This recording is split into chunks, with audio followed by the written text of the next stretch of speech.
Assalamualaikum. Daripada berlama-lama, langsung saja saya mulai ke topik utama.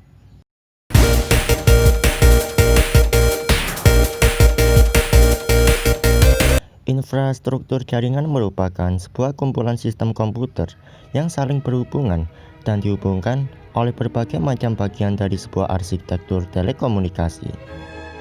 Infrastruktur jaringan terbagi menjadi dua, yaitu jaringan terpusat dan jaringan terdistribusi. Jaringan terpusat yaitu jaringan yang terdiri dari komputer klien dan komputer server, di mana komputer klien bertugas sebagai perantara dalam mengakses sumber informasi atau data yang berasal dari komputer server. Kelebihannya sendiri terletak pada efisiensi daya dan pemrosesan lebih cepat. Kekurangannya sendiri karena servernya yang memusat, apabila terjadi kerusakan pada servernya, maka seluruh sistem tidak dapat berfungsi. Lanjut ke jaringan komputer terdistribusi. Sistem yang terdiri atas jumlah komputer yang tersebar pada berbagai lokasi yang dihubungkan dengan sarana telekomunikasi, dengan masing-masing komputer mampu melakukan pemrosesan yang serupa secara mandiri, tetapi bisa saling berinteraksi dalam pertukaran data. Kelebihannya sendiri terletak pada susunan koneksinya, yang mana apabila terjadi kesalahan pada salah satu server, maka gangguan pada sistem jaringan tersebut dapat teratasi karena proses pencadangan yang lebih mudah dilakukan. Kekurangannya sendiri, biaya yang dibutuhkan cukup besar dan kinerja yang agak lebih lambat dari jaringan komputer terpusat. Anda yang sekarang ini menggunakan smartphone untuk berinternetan merupakan hasil implementasi dari jaringan terdistribusi.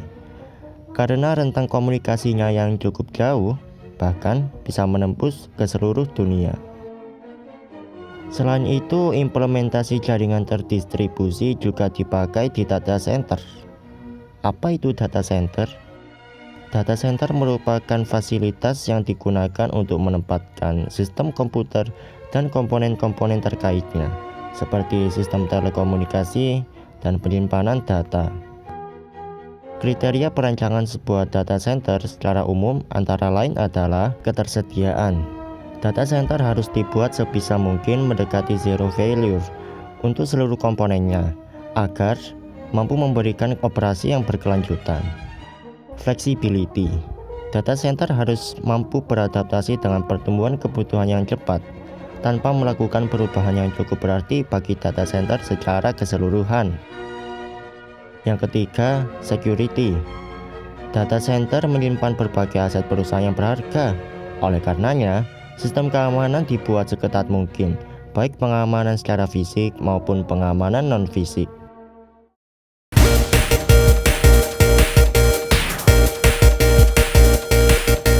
Berikut ini merupakan pembagian jaringan berdasarkan jangkauan geografis, dimulai dari skala yang paling kecil yaitu PAN, Personal Area Network, seperti Bluetooth dan infrared, atau mouse wireless, keyboard wireless, itu juga bisa disebut dengan PAN.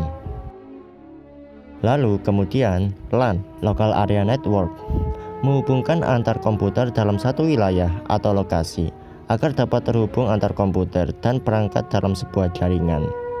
Kemudian lanjut yang lebih luas lagi yaitu MAN, Metropolitan Area Network, adalah jaringan satu kota atau wilayah, seperti website kampus atau sekolah. WAN atau Wide Area Network merupakan cakupan jaringan terluas pada skala global, atau yang biasa dikenal dengan nama internet.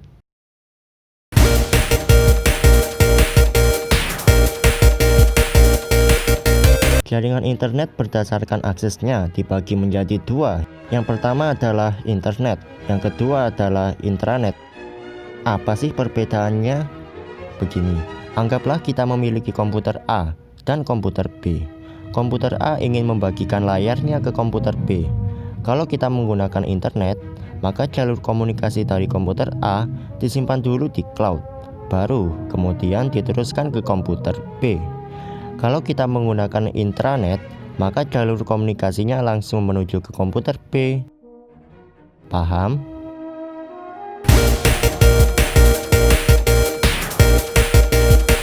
Pembagian jaringan berdasarkan cara membangunnya dibagi menjadi dua. Yang pertama adalah ad hoc, yang kedua adalah infrastruktur. Jaringan ad hoc merupakan suatu jaringan yang terdiri dari dua atau lebih piranti wireless yang berkomunikasi secara langsung satu sama lain. Gampangannya seperti Wi-Fi hotspot. Jaringan ad hoc tidak memerlukan jalur akses terpusat. Sistem infrastruktur adalah hubungan antar PC yang menggunakan suatu alat yang bernama access point sebagai media penghubung dalam suatu area tertentu. Ad hoc tidak membutuhkan access point, sementara infrastruktur memerlukan access point. Bagi yang tidak tahu access point, kita pasti sudah familiar lah dengan router. Nah, itu access point. Oke, lanjut.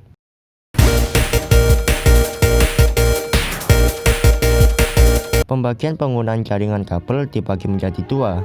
Yang pertama adalah wireless network, yang kedua adalah wired network. Perbedaannya terletak pada penggunaan kabel di access point-nya. Yang satu ini menggunakan router tanpa kabel, dalam artian menggunakan antena. Dan yang ini menggunakan switch atau hub dengan menggunakan kabel UTP.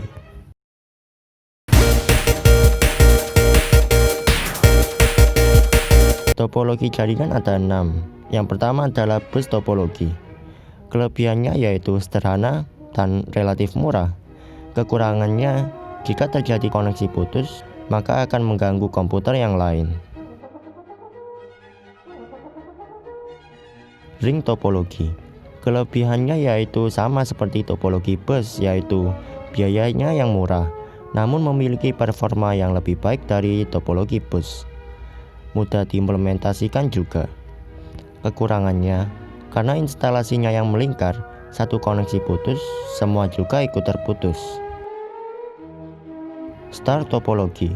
Kelebihannya yaitu apabila terjadi kesalahan pada salah satu komputer, maka itu tidak akan mengganggu komputer yang lain. Fleksibel dan keamanan terjamin. Kekurangannya, membutuhkan banyak kabel sehingga membutuhkan biaya lebih. Jaringannya bergantung pada terminal pusat. Extended star topologi. Kelebihan dan kekurangannya mirip-mirip lah sama star topologi. Hierarchical topologi. Kelebihannya dalam implementasinya lebih mudah di manajemen karena adanya pusat node dalam tingkatan masing-masing. Kekurangannya sendiri ialah jika ada node yang rusak, maka node yang berada di level di bawahnya akan terganggu dan sering terjadi tabrakan data. Dan yang bentuknya kayak bintang ini adalah mesh topologi. Kelebihannya yaitu tidak perlu khawatir mengenai tabrakan data. Keamanan juga sudah terjamin. Kekurangannya rumit untuk diterapkan, membutuhkan banyak kabel sehingga membutuhkan lebih banyak biaya. Sudah dulu ya. Assalamualaikum.